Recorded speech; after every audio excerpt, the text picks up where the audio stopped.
Lula assina nomeação de Galípolo na presidência do Banco Central. Nova regra de reajuste do salário mínimo que limita o crescimento do piso dos trabalhadores até 2030 é sancionada pelo presidente Lula. Ministério do Desenvolvimento e Assistência Social define calendário de 2025 do programa Bolsa Família. Pagamento do benefício terá início a partir do dia 20 de janeiro. Ministério da Fazenda e Banco Central acreditam que a atividade econômica no Brasil vai continuar a crescer em 2025. Embraer anuncia novo pedido de 6 Super Caça Tucanos, modelo A29. Aeronaves só serão entregues em 2026. Rússia promete identificar e punir responsáveis pela queda do avião da Embraer no Azerbaijão, que matou 38 pessoas. 1.500 vagas serão reservadas para público feminino nas Forças Armadas. A partir do ano que vem, elas já podem ingressar no serviço militar. E aos 100 anos de idade morre o ex-presidente dos Estados Unidos, Jimmy Carter. Ele estava internado com vários problemas de saúde desde fevereiro do ano passado. É agora no Jornal das 22.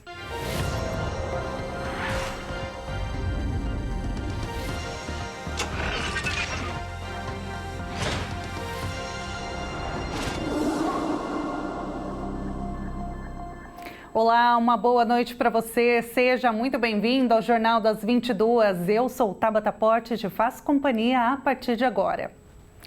E olha, o ministro do Supremo Tribunal Federal, Flávio Dino, liberou o pagamento de parte das emendas de comissão que estavam bloqueadas. O ministro havia suspendido na última segunda-feira, dia 23, o pagamento de 5.449 emendas, um montante equivalente a 4 bilhões e 200 milhões de reais do orçamento da União.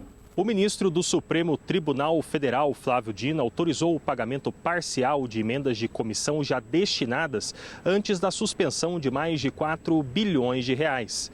A decisão permite a execução dessas emendas para evitar a insegurança jurídica a terceiros, como estados, municípios e também trabalhadores.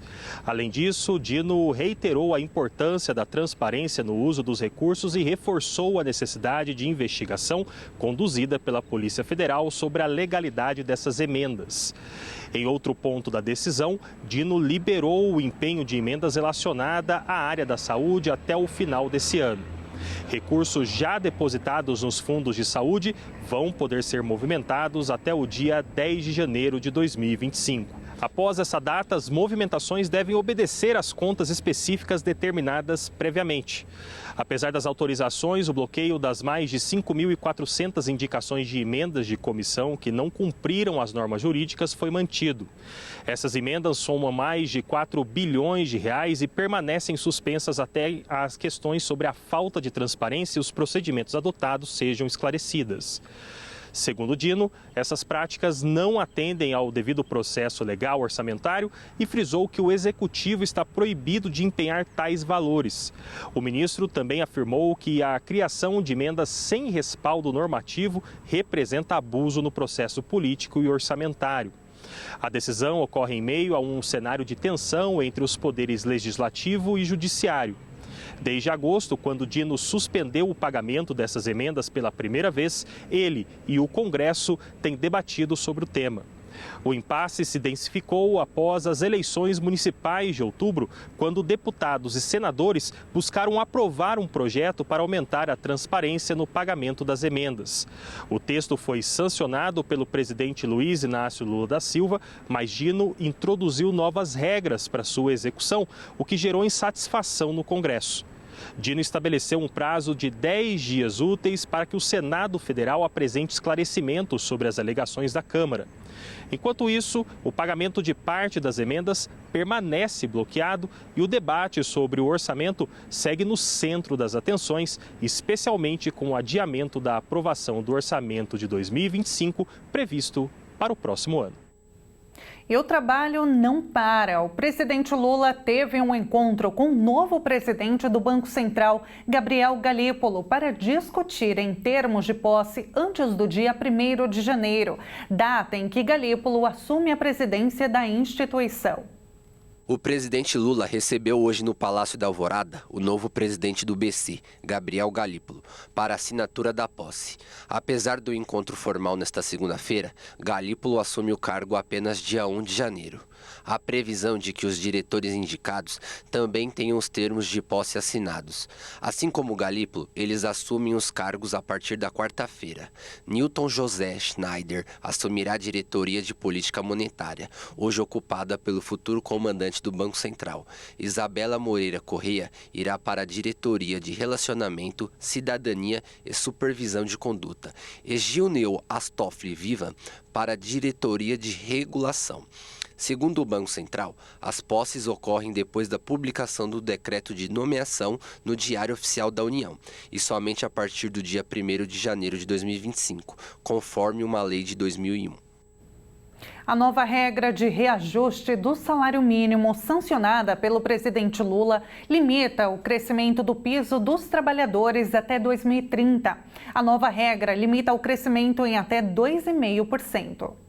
Pela lei, o aumento acima da inflação deve seguir o intervalo do arcabouço fiscal, que vai de 0,6% a 2,5%, a depender das receitas públicas do ano anterior.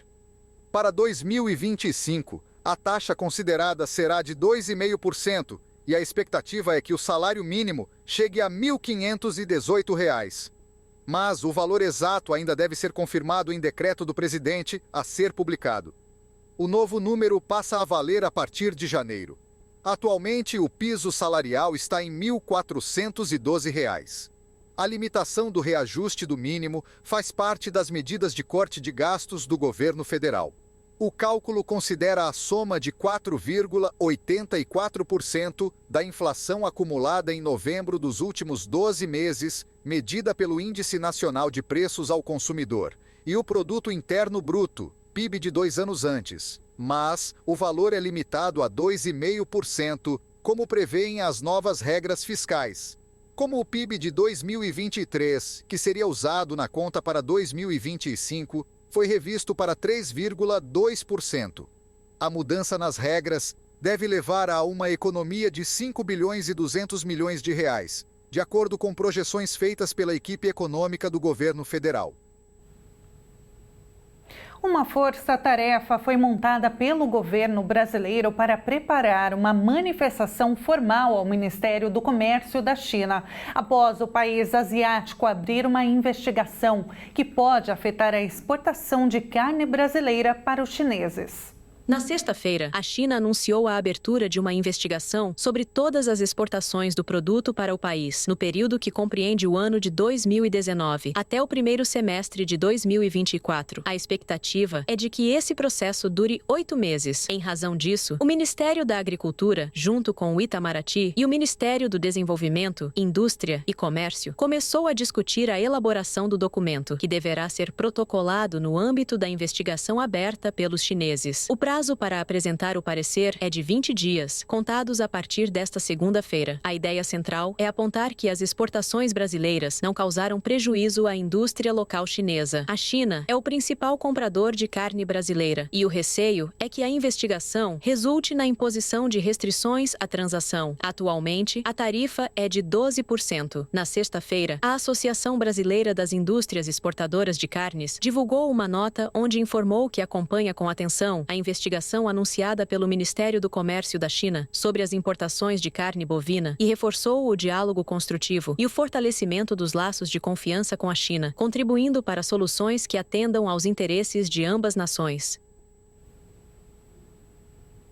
E final de ano chegando e muitas pessoas ficam na dúvida entre o que abre e o que fecha no ano novo.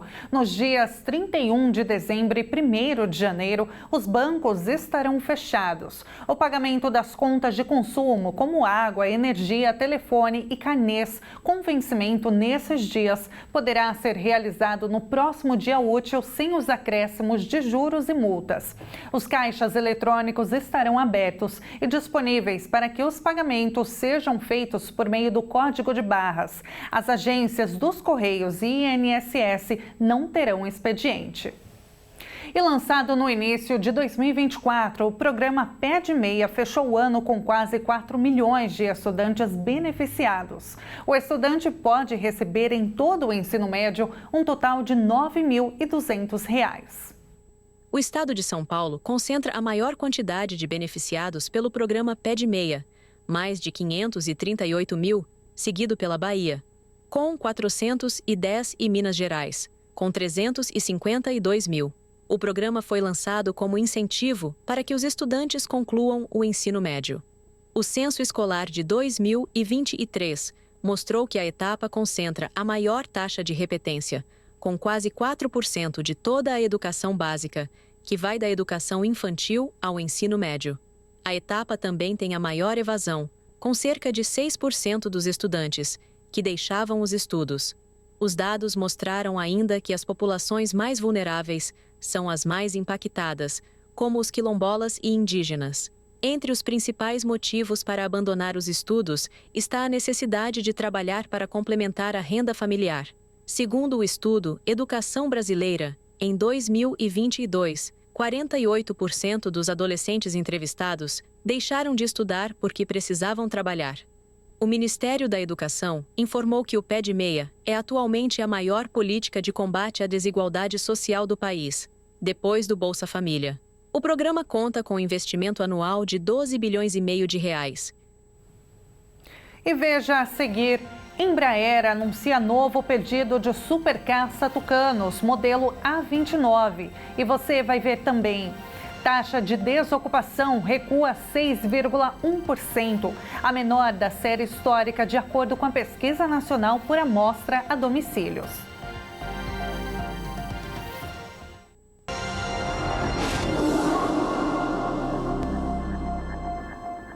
A taxa de desocupação recuou para 6,1%, a menor da série histórica, de acordo com os dados da Pesquisa Nacional por Amostra de Domicílios. Além do aquecimento do mercado de trabalho, que vem sendo sustentado, os números incluem ainda as contratações do comércio para as vendas de fim de ano.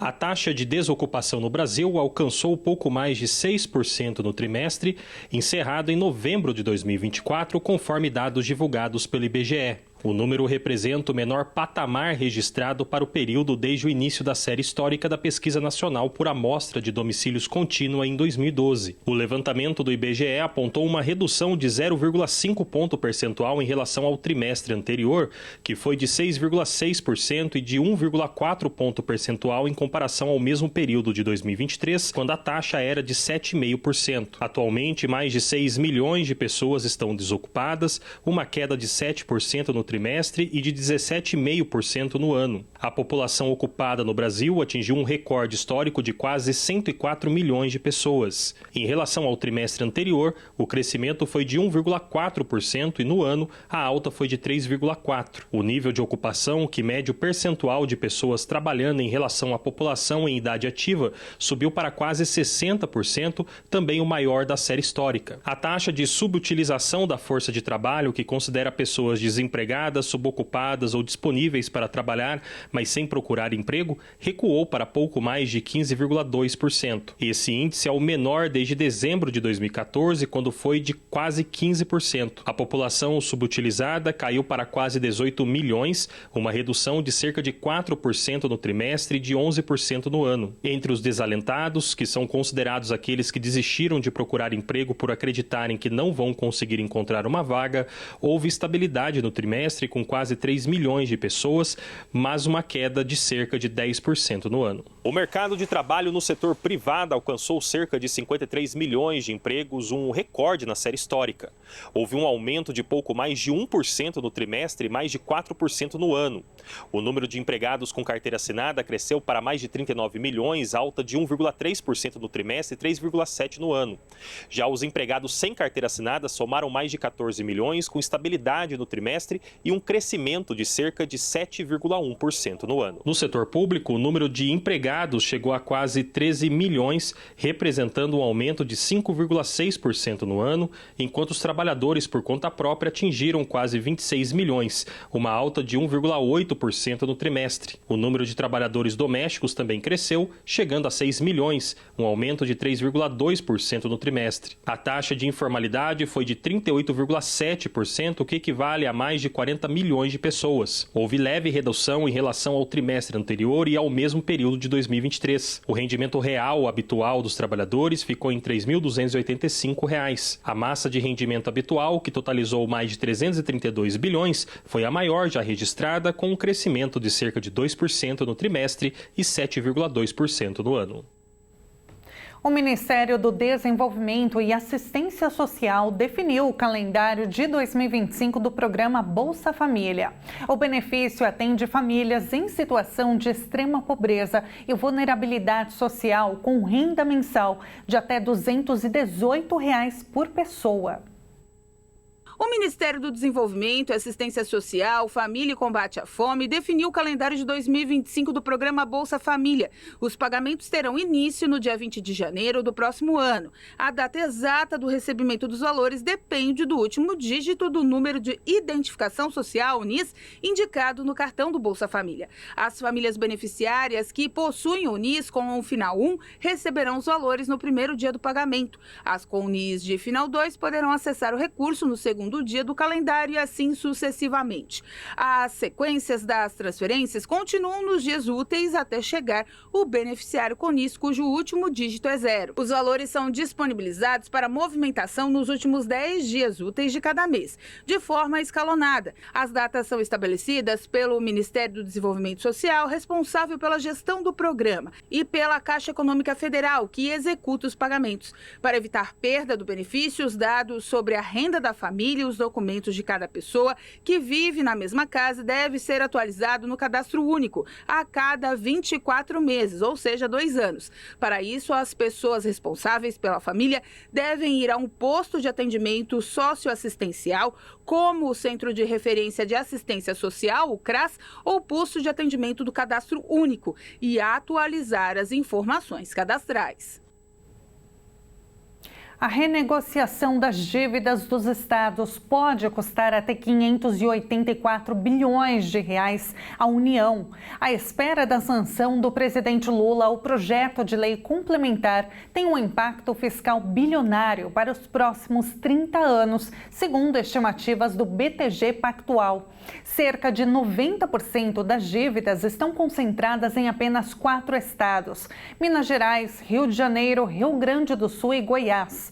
A dívida bruta do governo deve aumentar até 3 pontos percentuais, acima do cenário base projetado pelo banco para 2034.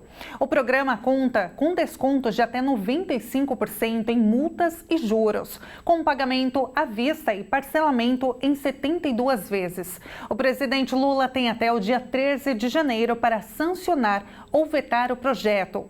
Os estados poderão oferecer a transferência de participação acionária em suas companhias estatais, como empresas de saneamento e energia elétrica, como forma de abater parte da fatura.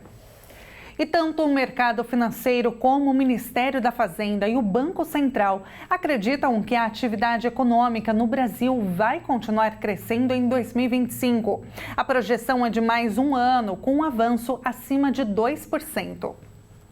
Caso as projeções do Ministério da Fazenda, do Banco Central e do mercado financeiro se concretizem, este será o 5º ano seguido em que o Produto Interno Bruto cresce acima de 2%. O último relatório Focus de 2024 mostrou que a expectativa do mercado é de um avanço de 2,1%. O Banco Central, em dezembro, revisou sua projeção para alta de 2,10%. Já a estimativa mais recente da Fazenda, de novembro, aponta crescimento de 2,5%. Caso as projeções se concretizem, esta também será a primeira vez desde 2021 em que o PIB cresce abaixo dos 3%. Economistas atribuem o crescimento forte em 2023 e 2024 à pressão sobre a inflação. Para 2025, os agentes consultados pelo relatório Focus prevêem que a inflação oficial estoure a meta e fique a 4,96, e o Banco Central prevê que o índice ficará no limite de tolerância, a 4,5%. A projeção da Fazenda não considerava ainda impactos sobre os preços em dezembro e estimava a inflação a 3,6%. E o dólar fechou em leve baixa nesta segunda-feira, que foi a última sessão de negociação de 2024, devolvendo os ganhos de mais cedo após o Banco Central realizar novo leilão de dólares à vista. A instituição vendeu 1,815 bilhões da moeda americana, mas acumulando uma alta anual significativa contra a divisa brasileira. O dólar recuou para 0,22% e terminou o dia em R$ 6,17. O principal índice da Bolsa de Valores teve uma leve alta e fechou em 0,01% aos 120.283 pontos. O impostômetro painel icônico da Associação Comercial de São Paulo alcançou a marca inédita de mais de 3,5 trilhões no último domingo. O montante reflete a soma de impostos, taxas e contribuições pagos pelos brasileiros desde o início do ano. O valor do impostômetro inclui impostos, taxas e contribuições pagos pelos brasileiros desde o início do ano, abrangendo as esferas federal, estadual e municipal, além de multas e correções monetárias. O valor representa um crescimento de 18,4% em relação aos 3 trilhões de reais registrados no mesmo período de 2023. Segundo a Associação Comercial, o aumento da arrecadação, seja estadual, federal ou municipal, está diretamente ligado ao crescimento da atividade econômica. O crescimento é atribuído a uma combinação de fatores: maior atividade econômica, elevação da renda e geração de empregos, além de impactos como a inflação e ajustes tributários recentes. Outro elemento destacado é a elevação das alíquotas do ICMS em diversos estados, uma medida estratégica para aumentar a participação na arrecadação futura do Imposto sobre Bens e Serviços.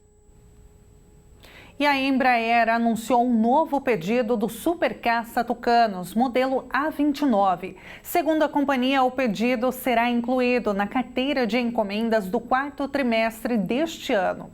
Nesta segunda-feira, a Embraer informou que 6 aeronaves de ataque leve e treinamento avançado serão entregues a um cliente não revelado. De acordo com a empresa, as aeronaves serão equipadas com capacidades aprimoradas para realizar missões como interdição aérea, apoio aéreo tático, patrulha marítima, ataque marítimo e outras operações de defesa territorial. As entregas dos pedidos só devem ocorrer em 2026.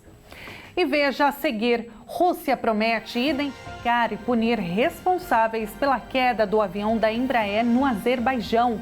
E você vai ver também: 1.500 vagas serão reservadas para o público feminino nas Forças Armadas a partir do ano que vem.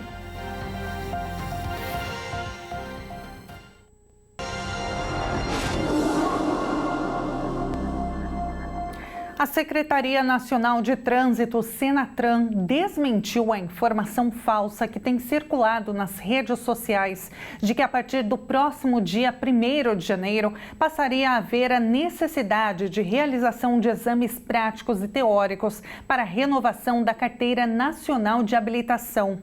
O órgão também ressaltou não estar previsto a criação de novas normas para os motoristas. Notícias falsas sobre supostas mudanças nas regras de renovação da Carteira Nacional de Habilitação, a CNH, têm circulado nas redes sociais, mas em nenhuma delas corresponde à realidade diretamente do que é alegado. Não há exigência de exames práticos e teóricos para a renovação da habilitação a partir de janeiro de 2025 e a regra atual continua, que exige apenas um exame médico em clínicas credenciadas e permanece inalterada. A Secretaria Nacional de Trânsito, a Senatran, desmentiu a informação em vídeo oficial do secretário nacional de Trânsito, Adroaldo Catão, esclarecendo que o governo federal não aprovou e nem planeja nenhuma alteração nesse sentido. Segundo ele, as notícias falsas não possuem fonte confiável e causam desinformação.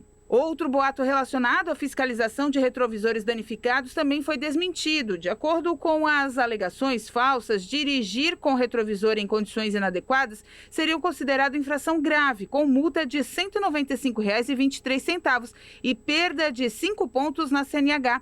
No entanto, não há mudanças na legislação de trânsito que justifique essa afirmação, o que fez com que o secretário viesse às redes sociais fazer esse comunicado oficial. Pessoal, deixa eu fazer um esclarecimento aqui. Nesse final de ano tem surgido algumas reportagens, matérias, falando em alterações nas resoluções CONTRAN relacionadas à renovação da CNH e ao uso de retrovisores. Eu queria esclarecer que não há nenhuma modificação em nenhuma resolução. Eu confesso que nem sei de onde tiraram isso. Na verdade, essas fake news também nunca tem uma fonte muito segura, né? Então é importante a gente fazer esse esclarecimento. Se não tem nenhuma modificação nesse sentido planejada para o início do ano, tá? Não precisa ninguém correr para, enfim, rever procedimentos ou coisa que o valha.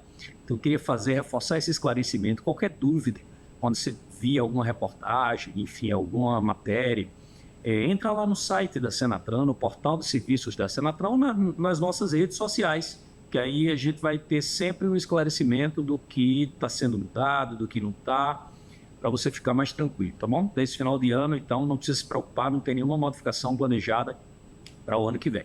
O Senatran reiterou que o Conselho Nacional de Trânsito, o CONTRAN, não emitiu nenhuma resolução para alterar as regras de renovação da CNH ou fiscalização relacionada aos retrovisores. Ainda, segundo a Secretaria, as notícias falsas mencionam de forma equivocada o extinto Departamento Nacional de Trânsito, DENATRAN, substituído pelo Senatran.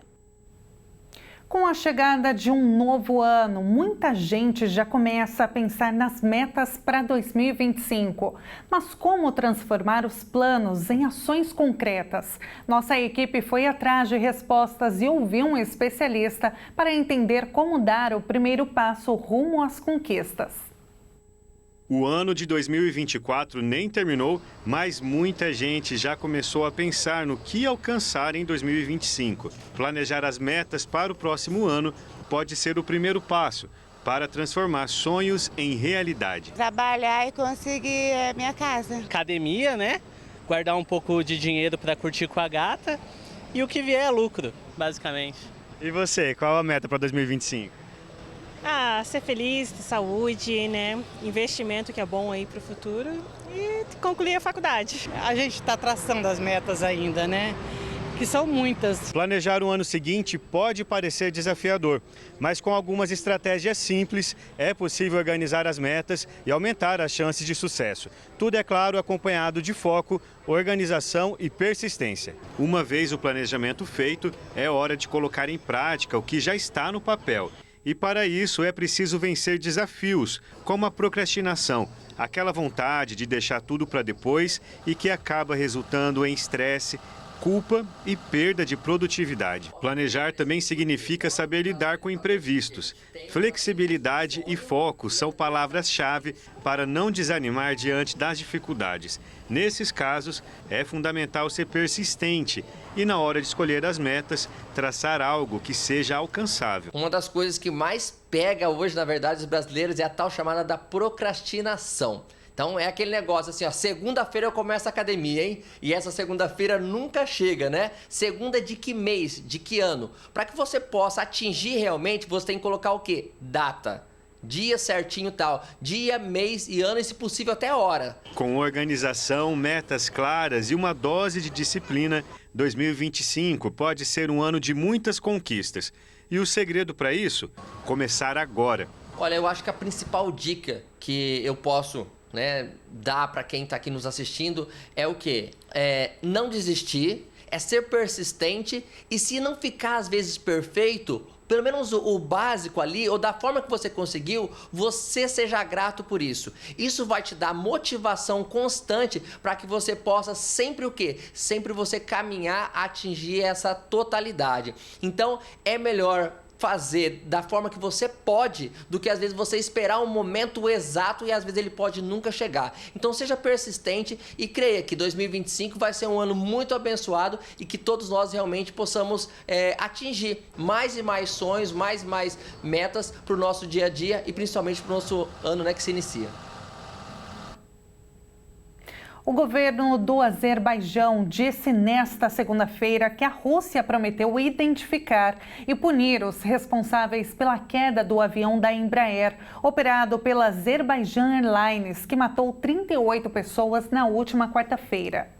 Segundo Baku, a aeronave foi derrubada por um míssil do sistema antiaéreo de Moscou, quando se aproximava de Grozny, capital da República Russa da Chechênia. Relatos de investigadores também apontam que o avião, que caiu no Cazaquistão, foi derrubado por um míssil. Moscou também prometeu realizar uma investigação completa, exaustiva e objetiva sobre o ocorrido, além das investigações que estão sendo realizadas no Cazaquistão. Apesar de o presidente da Rússia, Vladimir Putin, ter se desculpado ao Azerbaijão pelo ocorrido, o Kremlin não assumiu oficialmente a responsabilidade pela derrubada do avião. O país prestou apoio necessário aos procuradores enviados para Grozny, onde o avião tentou pousar 2 vezes, sem sucesso, antes de cair em Akhtal, do outro lado do Mar Cáspio. Putin também confirmou que houve disparos do sistema antiaéreo russo na região no momento da queda da aeronave da Embraer. Dos 67 ocupantes, 29 sobreviveram ao pouso forçado do avião. O presidente do Azerbaijão, Ilham Aliyev, afirmou neste domingo que a aeronave foi alvo de disparos sobre território russo. Ele acusou Moscou de mentir e tentar esconder a responsabilidade pelo acidente e exigiu desculpas públicas e indenizações em um raro momento de tensão entre os países aliados. Segundo Aliyev, o avião foi alvo de interferência eletrônica. Antes de ser atingido por um míssil, os pilotos que morreram no incidente vêm sendo homenageados no Azerbaijão por conduzir o pouso forçado que salvou a vida de 29 pessoas. As caixas pretas do avião da Azerbaijan Airlines serão enviadas ao Brasil. Os gravadores de voo serão analisados pelo Centro de Investigação e Prevenção de Acidentes Aeronáuticos, CENIPA.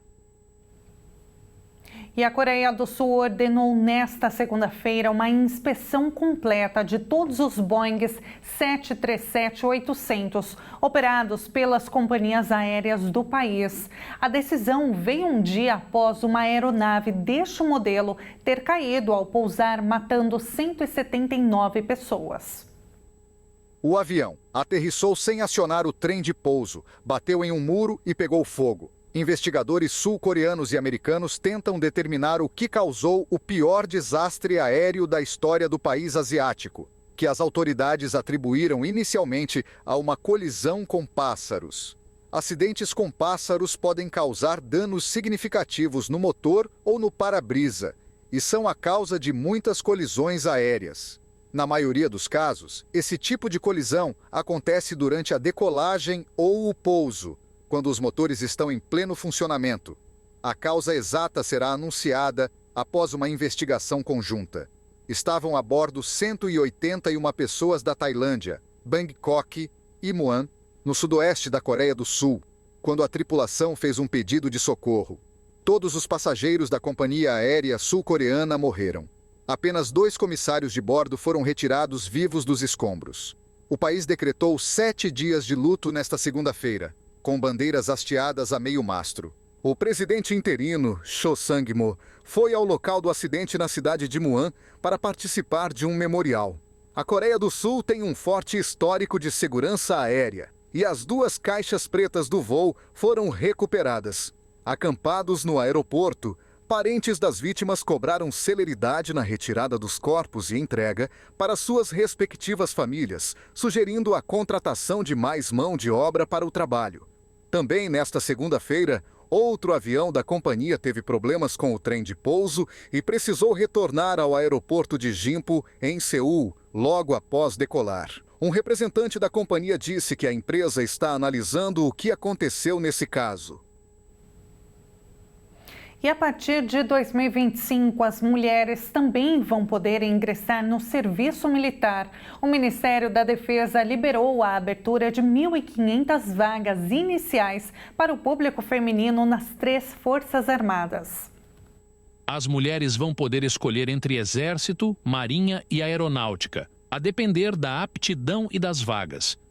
As jovens que completarem 18 anos em 2025 vão poder realizar o alistamento militar voluntário. A iniciativa é pioneira nas Forças Armadas e deve ofertar vagas em 28 municípios de 13 estados e no Distrito Federal. Atualmente, o alistamento aos 18 anos ainda era restrito aos homens, convocados ou voluntários. As novas regras que permitiram que mulheres também se voluntariem nessa idade foram publicadas em agosto. As candidatas podem se alistar pela internet ou presencialmente em uma junta de serviço militar. O processo de recrutamento será realizado nas seguintes etapas: alistamento, seleção geral e seleção complementar, designação, distribuição e incorporação. As incorporadas devem cumprir 12 meses de serviço militar, que pode ser prorrogado até 8 anos, se houver interesse do comando e da própria militar. Durante o serviço, elas terão acesso a benefícios semelhantes aos dos homens: remuneração, auxílio alimentação, licença maternidade e contagem de tempo para aposentadoria. E veja a seguir: turista morre após ser baleada por traficantes em uma comunidade na zona oeste do Rio de Janeiro. E você vai ver também uma noite especial, a contagem regressiva para a Vigília da Virada na Igreja Internacional da Graça de Deus.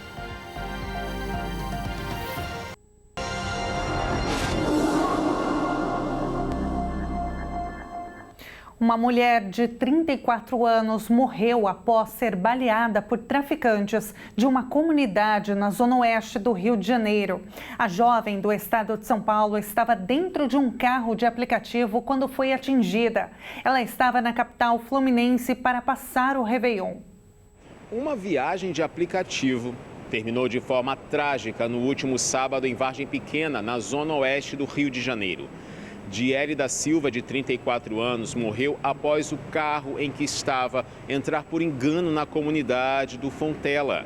O motorista, Anderson Pinheiro, também foi baleado, mas sobreviveu. Diele, que era gerente contábil e vivia em Jundiaí, no interior de São Paulo, havia viajado ao Rio para comemorar a virada de ano, mas foi atingida fatalmente na estrada Bem-vindo de Novaes e morreu antes da chegada dos bombeiros. Já o motorista foi socorrido e levado ao Hospital Lourenço Jorge, na Barra da Tijuca, recebendo alta no último domingo. A Delegacia de Homicídios da capital está investigando o caso para esclarecer as circunstâncias do ocorrido e identificar os responsáveis. Em comunicado, a Uber lamentou o episódio e destacou que todas as viagens realizadas pela plataforma possuem cobertura de seguro. A empresa reforçou a condenação à violência e informou estar colaborando com as investigações. Casos como esse levantam preocupações sobre os riscos de circulação em áreas sensíveis da cidade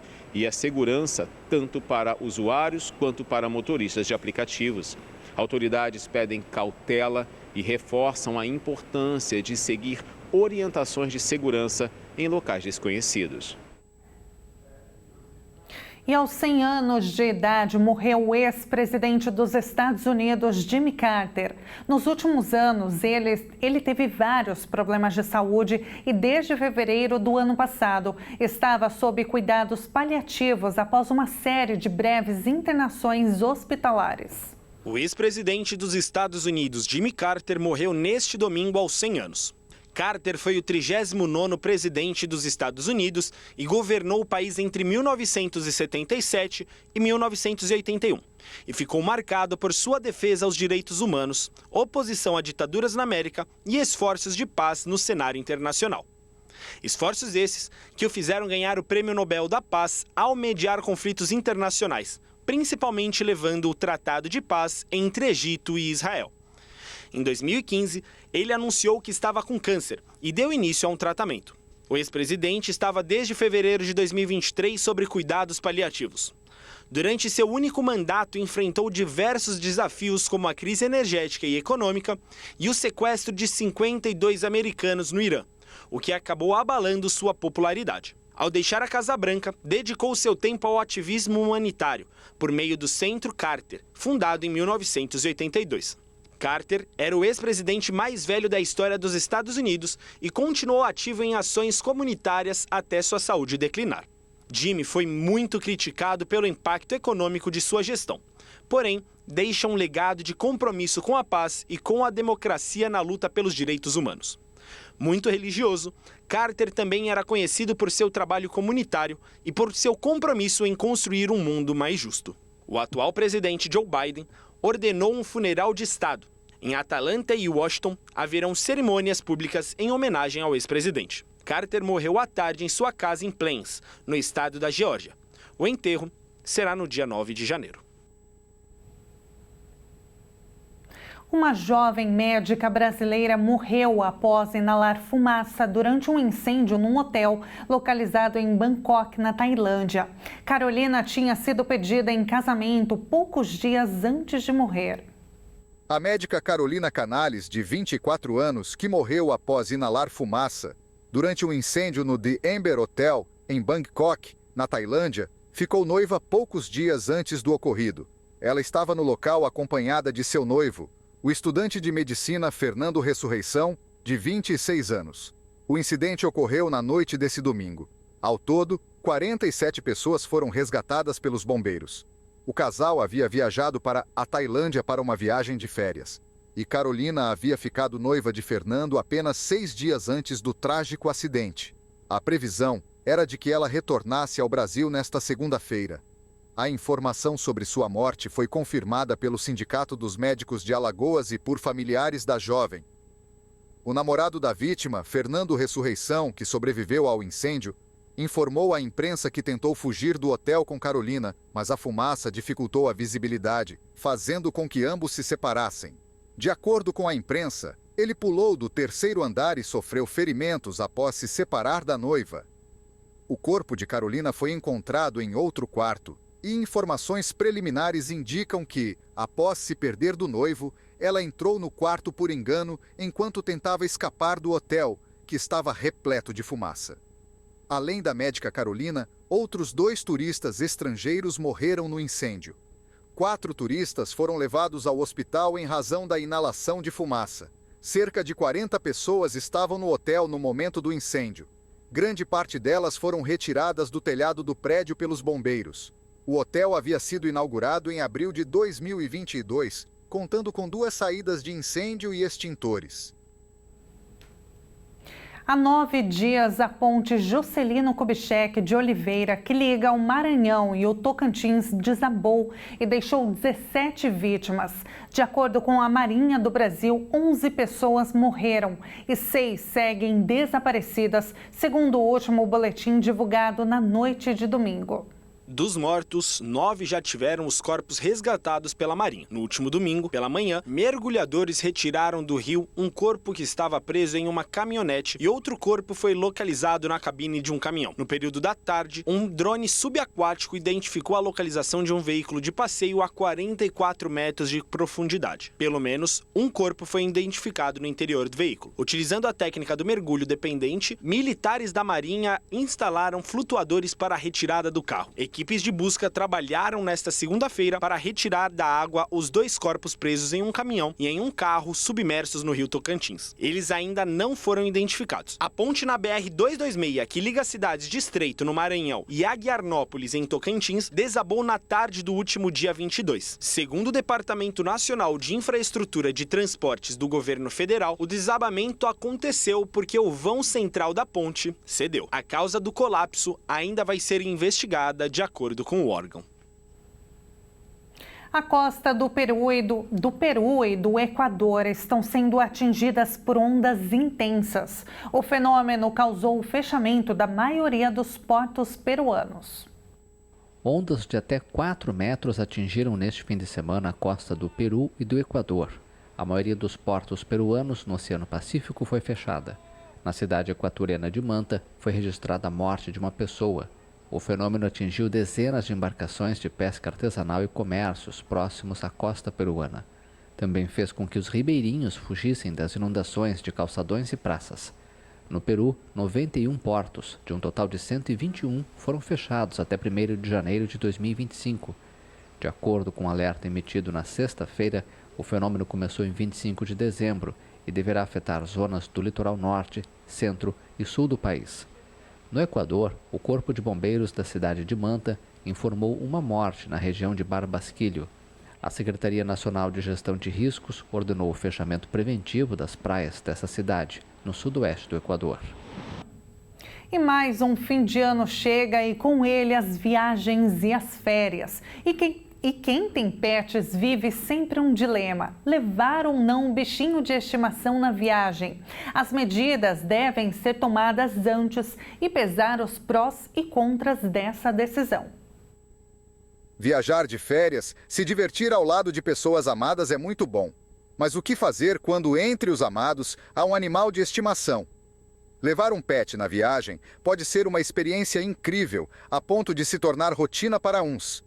Mas quem vive essa experiência alerta: os cuidados são necessários antes e durante a viagem, para evitar que esse sonho de ter a companhia do fiel amigo nos dias de curtição não vire um pesadelo. E mesmo quando os pets não vão ser levados, também são necessários tomar vários cuidados.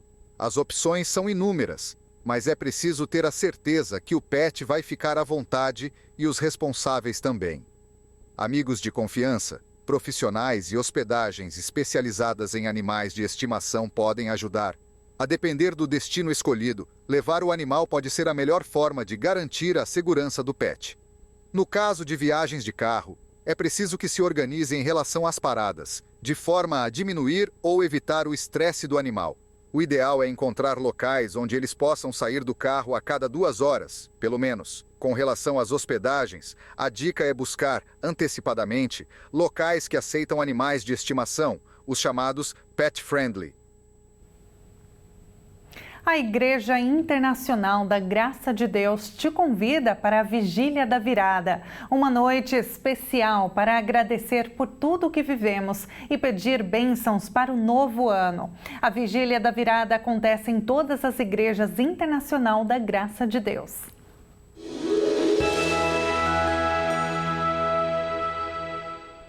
Eu sou Leandro Bernardes, estou ao lado do homem de Deus, pastor Jaime de Amorim Campos, e trabalhamos com o missionário R.R. Soares. E o que eu tenho de dica para você para 2025? Entre o ano na presença de Deus. Os primeiros segundos do ano, você esteja louvando a Deus, buscando a Deus, orando a Deus, em nome do Senhor Jesus, tá bom? E Deus certamente vai te abençoar. Todas as nossas igrejas no Brasil inteiro têm horários especiais para vigília, mini vigília. Você pode procurar, você pode entrar no nosso site www.ongrace.com, menu igrejas, lá você vai no seu estado, na sua cidade, no seu bairro, você vai encontrar uma igreja da graça. Lá você pode se inteirar dos horários. Aqui da nossa sede em São Paulo, pastor Jaime de Amorim Campos, é ele que está no comando, mas está às 22 horas, a nossa vigília começa às 22 horas, vai até às 5 da manhã. Isso mesmo, das 22 às 5 da manhã, sendo que a pessoa entra e sai na hora que quiser, tá bom? Nós vamos entrar o ano na presença de Deus. É o ano 2025, acende uma luz, que a luz de Deus possa brilhar na tua vida. A Bíblia diz no Salmo 119, versículo 105, lâmpada para os meus pés e a tua palavra e luz para o meu caminho. Que Deus possa iluminar a tua vida, que a tua palavra de Deus possa iluminar você, dando entendimento para você vencer os obstáculos que surgirão. Mas com Deus você vai superar cada um deles, tá bom? Então a dica é essa: entre o ano na presença de Deus e seja abençoado, feliz, em nome de Jesus. Fica o convite para você. A sede da Igreja Internacional da Graça de Deus fica na Avenida São João, número 791, no centro de São Paulo. Mas caso você não possa comparecer pessoalmente na vigília de Ano Novo, você pode acompanhar a transmissão ao vivo aqui na Hit TV a partir das 22 horas. E o Jornal das 22 termina aqui. Muito obrigada pela sua companhia e uma ótima noite para você.